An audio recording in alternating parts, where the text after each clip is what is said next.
Ready, be ready, start. The opposite party filed the written statement denying the allegations, contending that after getting married, they lived separately and did not live with his parents. Full stop.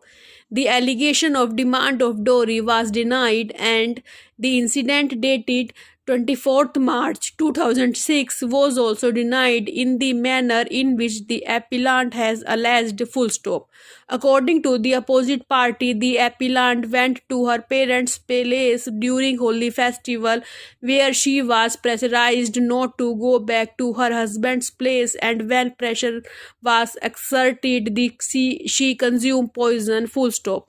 The opposite party contended that when she was informed, he rushed and took the appellant to the hospital and got her admitted and took steps for her treatment, but after 2 days, the parents of the appellant took her away from the hospital while the opposite party has gone out to purchase the medicines. Full stop.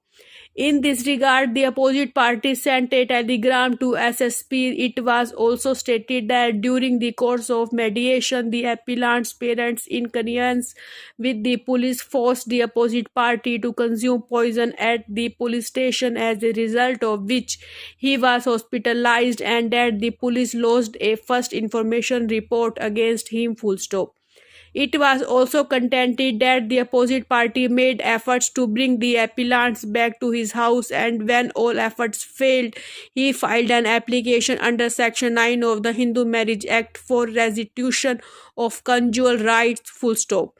As a counterblast, the appellant filed the suit for divorce under Section 13 of the Act. Full stop.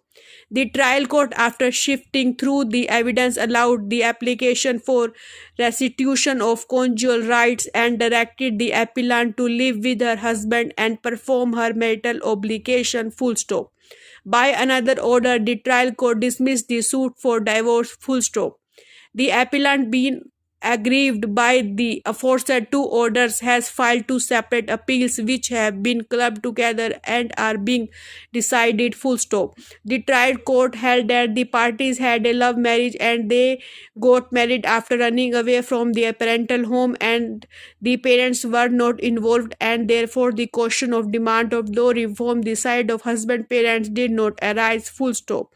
The court below disbelieved the theory of dowry as raised by the appellant, contending that if the opposite party had raised a demand of dowry immediately after the marriage, in which case the marriage would not have been registered. The trial court further found that after marriage the couple were living separately, and that the appellant was not living with her in-laws, inasmuch as the appellant could not remember the size of the room or the effects inside the room where she was staying, nor she remember or recognize her sister-in-law and other members of her husband's family. Full stop. The trial court held that the appellant could not prove that she was living with her in-laws. Full stop. The trial court also held the divorce suit was filed after the application filed under Section 9 of the Act for restitution of conjugal rights. Full stop. New para. The contention of Shri Ramesh Pandey, learned counsel for the petitioner, is that having studied in the school for last 13 years and having secured about 89 marks in the standard 10, there was no justifiable reason for the school for not granting admission to the petitioner in class 11. Full stop. Not taking admission of the petitioner in standard 11 is an act of high handiness and arbitrariness. Full stop.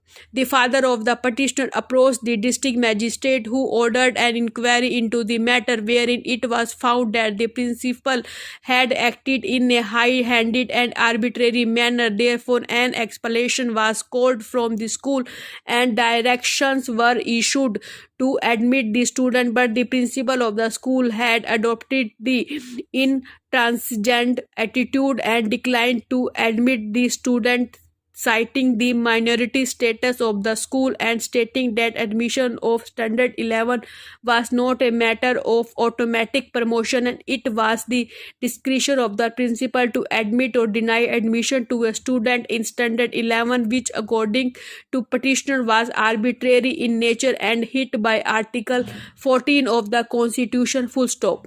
The direction of the district authority has also been ignored by the principal. Full stop. New para.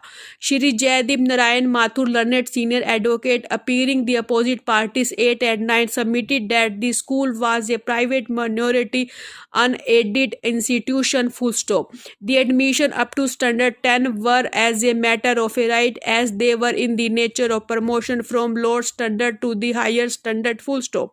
As far as the admission to Standard 11 was concerned, full stop, it was not a matter of right as it was not a promotion but was a fresh admission and fresh admission forms were required to be submitted. Full stop.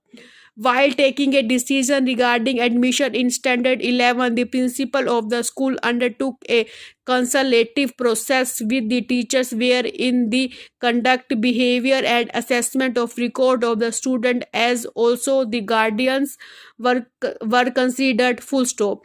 In the case of the petitioner, it was found that the teachers were unwilling, rather adamant not to have to do anything with the parents of the student who had been causing enormous problem not on one or two occasions but regularly. Full stop.